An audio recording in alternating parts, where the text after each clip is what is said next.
Welcome to the Medical Mnemonics podcast, your source for memory techniques and accelerated learning in higher education.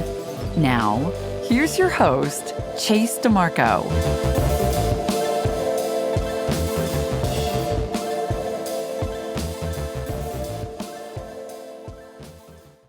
We all need a little help learning to create our own mnemonics and memory palaces. It can be difficult to apply a strategy that you previously used successfully to a new topic or new area of study. Luckily, we have a master of memory here to guide us, Timothy Moser. Author, Spanish instructor, and podcaster, Timothy has taught hundreds of people how to use memory palaces to learn new material. Timothy, it's great to have you on the show today. Thanks for having me, Chase. It's good to be here. So, just a brief introduction here. I know you have a lot of material out there. You have several podcasts, books, etc. You teach courses. What got you into mnemonics and making these materials for others? Well, I've always been a hobbyist in memorization. When I was in high school, I learned some coding and I coded my own quizzing software where I would just type things in. And it was very primitive. I would actually have to type it perfectly with no typos to see if I got it right. And it's always just been something I've done. But I only started applying mnemonics really systematically late in college. And after doing that, I kind of thought, hey, what if I just start a nice website where I kind of share how these techniques work? Because there was no good comprehensive place online at the time. And the URL masterofmemory.com was available. So I just reserved that and started a podcast and gained a following much faster than I expected. And it kind of evolved from there. Nice. It's a very important topic and getting to be more and more popular every year, it seems, and always looking for that sort of specific educational resource for a different topic. Because I know you cover poems and ancient texts and history and all kinds of things in your Master of Memory show. And I assume there's a lot of different techniques you need to use for different types of topics. Yeah, the techniques themselves, I think about them a lot. I try them with my students and I try to figure out not just how to memorize material, but also how to make it so that the information when you retrieve it is actually usable in a practical way. So for example, with poetry, as you mentioned, I don't find it practical actually, as some mnemonists do, to memorize every single word of a poem. Instead, I create the mnemonics for one or two keywords per line in the poem, and then say the poem a few times, and it all sticks together much more quickly and organically. Gotcha. And I know we're going to cover a couple of examples later in the show, so that'll be great to give some of the audience hands-on experience. Cover some Spanish examples, since that is one of your other podcasts and courses that you teach, and then also going into some anatomy, so specifically for medical mnemonics, which can be difficult to find at times. Yeah, it is interesting. Anatomy might be the subject where the most memorization is needed in the shortest period of time. So I haven't studied it in depth myself, but I'm happy to apply my knowledge to it and learn it myself as well. Awesome. I can't wait to see what we come up with. Are there any specific approaches that you would say might vary, such as I know in a previous conversation you and I had with discipline-based material versus systems-based or integrated material? Are there any techniques that you might be able to explain a little better for those, or is it really subject-specific, I guess? Yeah, I find it to be pretty subject-specific, as you say, and I think that it's interesting trying to separate the two, where a lot of disciplines involve something that's much more connected or a crossover between the two. I mean, language has always been a good example of that because you can memorize vocabulary systematically in a linear fashion. You could, for example, memorize a dictionary of a language and still not be able to put a sentence together. So trying to figure out the kind of neural network of how these things interplay is really where I've spent the most time, kind of on the common ground between them. Okay. So when it comes to organizing some of the material, do you recommend using mind maps for your memory palaces? I know some people recommend using it after you've created the memory palace. Some people say you can put a mind map within your palace. I'm just kind of curious to get your take on that. Yeah, I actually love mind maps and specifically structuring memory palaces around those mind maps. So for example, with the mind map, you have central topic, branch topics, and then subtopics within those branches. If you're using house or something as a memory palace, you can turn those branch topics into rooms, the subtopics within those into pieces of furniture within those rooms, and then divide your items of information from there inside each of those pieces of furniture. And so that's how I tend to structure my palaces. Okay. So I guess we should just dive in and sort of give some examples of what you've come up with. I know the first one we're going to cover is your Spanish example. So how are we going to set this up? Yeah, so the mind map idea is actually a great way to start thinking about it. When you have a language, obviously you have to learn vocabulary and phrases. There's a whole lot of information, there's the grammar and everything. What we found to be the most effective way to organize a memory palace is simply to divide the vocabulary into topics, or specifically into the categories of parts of speech. So you'll have one whole palace for prepositions, another for conjunctions, another one for pronouns, and so on. And then from there, you subdivide that memory palace into the grammatical functions or the types of pronouns that they are. For example, direct object pronouns, indirect object. And that actually becomes a very easy way not only to learn the words, but also to learn the grammar and how they're used in a sentence. Because if you can use one indirect object, you can use all of them because they're all in that same place. So that explains how to sort the memory palace, but how to memorize the words and what they actually mean is going to be much more complicated. And that's something we can talk about if you like, just the way that the words themselves can be turned into their meanings. Sure. Does it have anything to do with sort of like a rehearsal or space repetition? That seems to be a common theme in a lot of memory type trainings. Yeah, absolutely. Spaced repetition is a great way to keep remembering it. Actually, what's interesting is that for the top, say, 500 words of a language, that's about where the cutoff is, you'll find that spaced repetition actually is kind of almost irrelevant because you're going to use those 500 words in every conversation. You know, little connectors like the or an or it. You can't really avoid reviewing those. So the spaced repetition, I think, becomes more important a bit later. But even with these tiny little words where they're going to become second nature very quickly, I do recommend starting with mnemonics in your memory palace that tie the word to its meaning. I could actually dive into an example with our own memory palace and a few words from one of our word categories.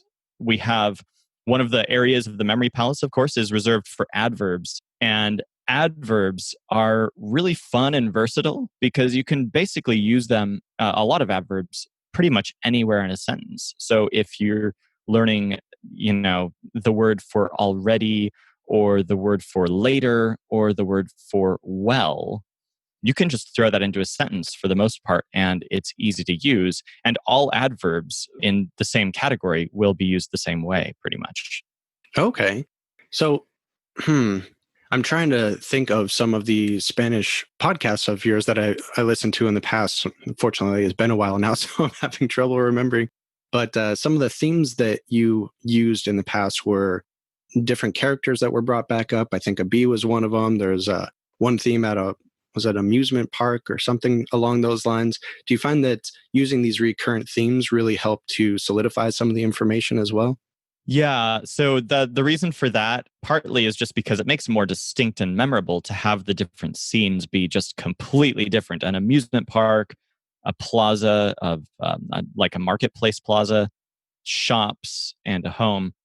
Because a lot of our students don't really know a whole lot of grammar, and so if you tell them preposition, they won't have any idea what you're talking about. But if you say a word from the amusement park, then they know exactly what you're talking about. And all they have to remember is that those words are prepositions or conjunctions. Ah, okay. I can see how that could be useful. Well, I think everyone probably has trouble with grammar to some degree. I know it's a big problem of mine. Is this something that we're going to be able to reuse in a medical studies sense as well? Yeah, I think so. Because when you think about, for example, learning anatomy, you're learning different categories, but in an organic way as well. So, for example, you can learn the skeletal system or the cardiovascular system, but the fact is that they're all joined together organically.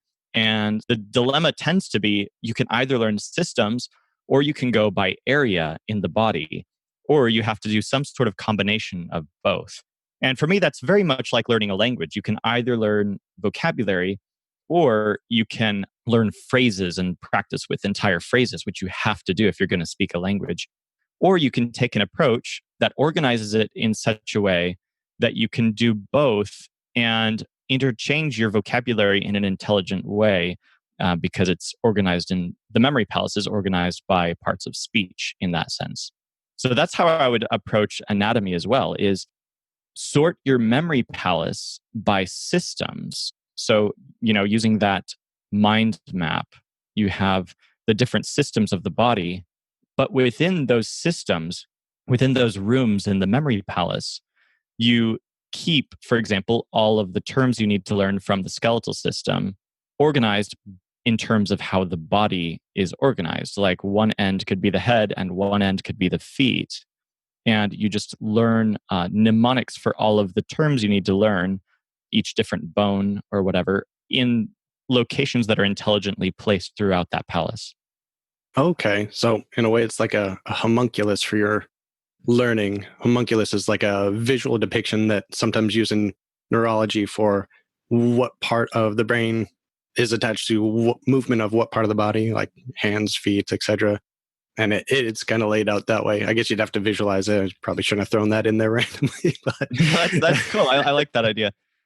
So yeah, yeah. But the dilemma that you'll come to when you do this, of course, is now you've divorced every system from every other system. And they obviously work together so closely, like the muscular and skeletal system or lymphatic and cardiovascular, that you really can't keep them separate like that. So you have to, just like with language, you can review your vocabulary in its palace, but you also have to review it in phrases and speak it out loud. So with anatomy at the same time, you can review each of those terms from those systems, one system at a time. But then you also need to use diagrams and put the systems together visually so you can see how they all interplay in each area of the body. okay. I can see how this would be. Well, there's a big debate in medical education right now as far as discipline based versus integrative education system. So, like a discipline based or subject based would be you learn anatomy separately, you learn physiology separately, you learn microbiology separately. And that's been the traditional method for teaching at least the first 2 years of med school. So now some schools, anyway, are trying to do more of an integrated. And I guess this would be similar to learning the vocabulary versus learning sentences in a way. Yeah, that's how I really see it. I mean, the idea of that being a debate makes sense from a creating the curriculum standpoint. But as far as personal learners go, people who just want to sit down and learn the stuff, I don't see it as that much of a problem because you can have your cake and eat it too. You can memorize tons of facts early in the day and then later in the day review them in how they interplay with one another. Okay. How could we go about doing that? Do you have any ideas for maybe tips or tricks for the audience to actually implement both strategies? Yeah, so I would definitely divide your time pretty evenly between memorizing words and organically seeing, like visually, how it works in the body. So that really should be as close to 50-50 as possible. And that's what I tell my students for Spanish as well. They should spend half their time on their vocabulary and half their time on speaking phrases because you can't neglect one or the other. But with the way that words are acquired in particular, if you want to be able to use the words that you're learning for anatomy or whatever, you want to be thinking about how they're pronounced and what the object is. So let's say that you're working on the area of the upper arm and shoulder. And so you have each of the different systems of the body in different areas of the palace. But in each of those different rooms, each of those different systems, you're specifically looking at your area that pertains to the upper arm and the shoulder. One of the words you'll encounter is the deltoid, which abducts the arm or moves it forward. And for me, it's simple to create a mnemonic for that. I just imagine a river that's branching out like a delta. And in the river, in a particular place in my memory palace, this river-shaped muscle has an arm that's been taken away from somebody and is moving forward. So the deltoid abducts the arm or moves it away from the sagittal plane and moves it forward. So that's my mnemonic for deltoid. But the main thing here is that I've used the stressed syllable of the word. I'm not saying deltoid. I'm not mispronouncing it. I'm using deltoid and emphasizing that part of the word. And at the same time, I can jump to the corresponding place in my skeletal memory palace and learn scapula or clavicle according to mnemonics based on how those words are pronounced as well. So it sounds like a bit of language training can be very useful for creating stronger mnemonics. I think so. And for me, I mean, everything is language when it comes down to terminology, like words are words. And it's one thing to be able to write words, and it's another to be able to speak about them intelligently, I think. Okay, very true. What about when you have several that are very similar in names? As you probably found in some of your research, you can have a nerve, a vein, and a muscle, and sometimes even a bone that all have a similar name because they're in a similar area of the body. So, for anatomy anyway, how would you distinguish between those with your visuals?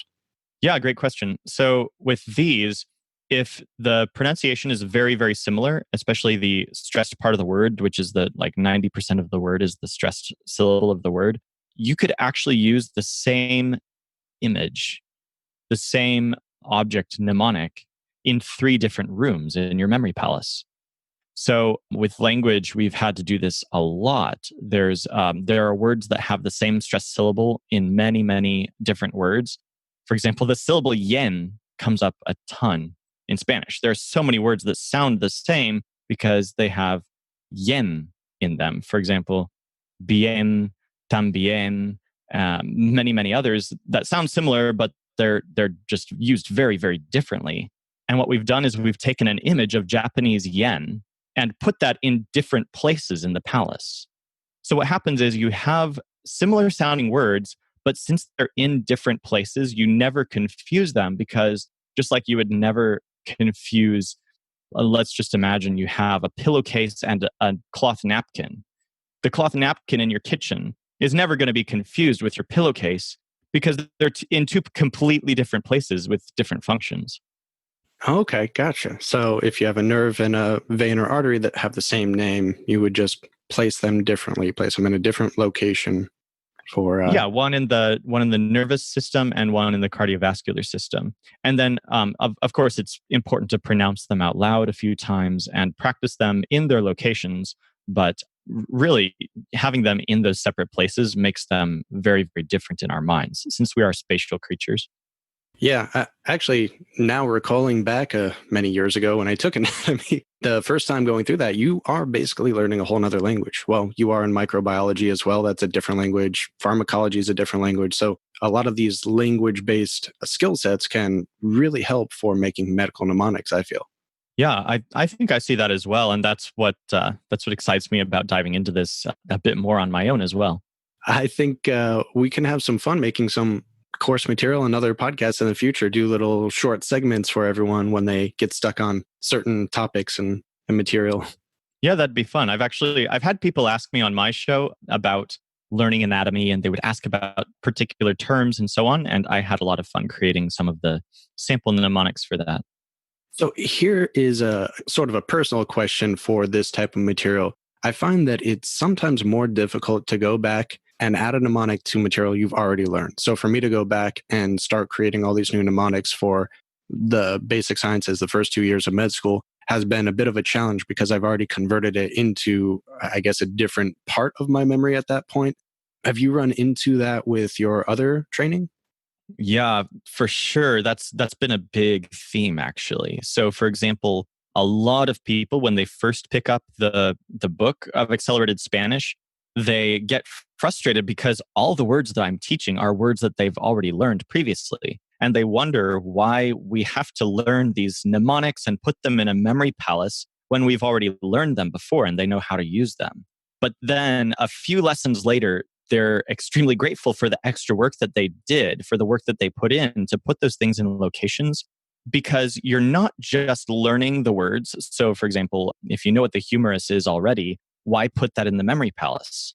The reason is that you're not learning the word, but you're learning how to integrate it in your comprehensive system for anatomy. So instead of thinking of it as like relearning something, you're just thinking about it in a new way such that it will relate organically with everything else that you're learning in a systematic way. All right. Yeah, I've run into a lot of roadblocks that way. I'm like, do I really want to put the extra effort into learning this again? Is it going to benefit me to create all these mnemonics and to, recall them, rehearse them, space repetition to make them last if I already have it in a different part of my memory, if it's already solidified to some degree, or if it's something I'm never going to use again because the test is already gone. So a lot of that stuff you never use again. Yeah. And I mean, you definitely do have to make a judgment call on that. For language, it's always worth it because, for example, if you already know how to use one direct object, all you have to do is choose a place in a memory palace for that and then learn all of your new direct objects in that same place. And thanks to your existing knowledge and it's marrying it with your new knowledge, you now know how to use all of those new words accurately. Huh. All right. So, as we start getting closer to the end of this interview, are there any particular resources that you would recommend for medical students? Any your resources, outside resources, anything like that? Well, as far as mnemonics go and just getting to know kind of how the language that you and I speak in terms of using memory palaces and stress syllable mnemonics for me is a big one. I would just recommend using the starter guide at masterofmemory.com. It's a free guide. You don't have to put your email in or anything. You can just browse it online. And it kind of shows you my own methods that I've found extremely useful for learning vocabulary quickly, learning names and numbers and so on, and integrating them into organized memory palaces using, as you mentioned, the idea of kind of a branch system or a mind map system to structure the palace. All right. Yeah, I noticed there's a big difference in those that are just being introduced to the methods versus those that have a little experience and sort of what resources they find useful too. So it's good to see what has worked for you as someone with a lot of experience in multiple topics of memory training. Yeah, for sure. It's interesting. I can have certain conversations with people who have done some things, but for those who email me and say, "Hey, how would I do this?" I have to give them some sort of common ground with me, so I'm not just speaking a different language. So the masterofmemory.com starter guide is a good place to start. Awesome. I am starting a new segment as of this episode, not to throw new stuff at you in particular, but I used to do a walk down memory lane and I decided to switch up the questions a little bit just to give a little personal insight into the guests that I have on the show. So, got three new questions for you if you'd be all right to kind of start off this pilot episode. Yeah, let's do it. I'm an experimenter. Great. All right. First question. If there's one thing you could change about your own memory, what would it be? Hmm. That's tough because human memory is such a, like it'd be easy for me just to say, I wish I had a permanent photographic memory. Yeah, that would But be nice. I don't know if I would want that because the human mind is so brilliant in the way that it knows how to prioritize memories. You know, I wish I could actually just tell my brain which things are important and which things aren't. So I don't get a stupid song from an exercise tape I heard when I was a kid stuck in my head for a week like I did recently. I'd rather forget that actually. So I wish I could itemize things in my memory and tell my brain which ones to recall more often and which ones are irrelevant. Okay, that's fair. I like that. Yeah, too many commercials and jingles stuck in my memory as Exactly. well. Question number two. If there's one thing that you could change about education, and this is a broad topic, so the education system in general or your own education system, whatever you would like, what would that be? I think the number one purpose of education is to teach children or teach people how to learn. Because there's no, and we're finding this more and more, there's just no canon of the stuff you need to know to live a successful life in this world. The only thing you really need is like even like talk to anybody in any profession, engineers, whatever. They learned what they learned on the job. They didn't learn it in school. And so the most important skills are teaching people how to learn. For example, you could teach anatomy like this, but there's going to be so much more that you have to learn in your professional life. And so if instead of just teaching anatomy, we taught students how to learn anatomy and anything else, then they'd be ready for the real world. I like it. Yeah, I like teaching students how to learn first off, and also sort of along those topics, competency based educations I feel are becoming more useful. So you're not stuck on material that might not be the most important for your future path. You just get by what you need to get by. All right. For question number 3, if there's one thing you could change in medicine, what would it be? Hmm. Since I'm outside of the medical field, this one's tough for me It is. personally. But I actually I have some opinions on this. This takes me back. But when I was in college, I kind of destroyed my hands practicing piano too much. I decided I wanted to be better, and I pounded out scales for 2 hours a day, and that's not good for your fingers. So I gave myself permanent tendonitis in my little fingers on both hands, and the different doctors that we saw they were all specialists in different things. There was one in sports medicine and basically said, hey, here's some cortisol, deal with the pain. Literally just said, I think you're just going to have to play through the pain. And every musician that I talked to said, no, you don't play through pain, you manage it. And yeah, so long story short, I wish that there were people, personally, I wish that they were specialists in medical, let's say musical medicine or medicine for musicians specifically. We have to do things repetitively with our fingers. And it's just not something that, as we found, that really is very commonly addressed. Interesting. Okay. Yeah, I usually hear a lot about the super subspecialized types of medicine and kind of why we really need to get more into teams, not individual physicians treating people. Actually, there's a good Netflix video right now on the Mayo Clinic about that, but Hmm. I didn't really think about it specifically for medical or for musical training. So that's an interesting point. I don't believe there is a medical specialist just for piano player or pianist Yeah, we fingers. we went among many doctors, and there was just nobody who really knew what to. It was very clear. Even they said they didn't know. This is just not that common an issue for them. Wow. Okay. Well, are there any parting words for the audience? I would say just keep learning and growing. Like no matter what field you go into, if you decide to get out of medicine or get out of whatever you happen to be doing, or jump into studying medicine, remember that the most important skill is just, I think, personal growth and always learning new things. You can see this as good news, but you'll never stop learning new things. You're not going to memorize that anatomy book and then be done. You're always going to learn new things in your life. And as long as you can see that as a good and beautiful thing, then I think you'll have a great attitude toward life. I love it. That's a great answer. Well, Timothy Moser, Master of Memory, thank you so much for coming on the show. I really hope to have you back. Maybe we can work out a few more skits for specific disciplines and body parts, and the audience will get a lot from it. Yeah, let's do that, Chase. Well, thanks for having me. Thank you so much. Take care.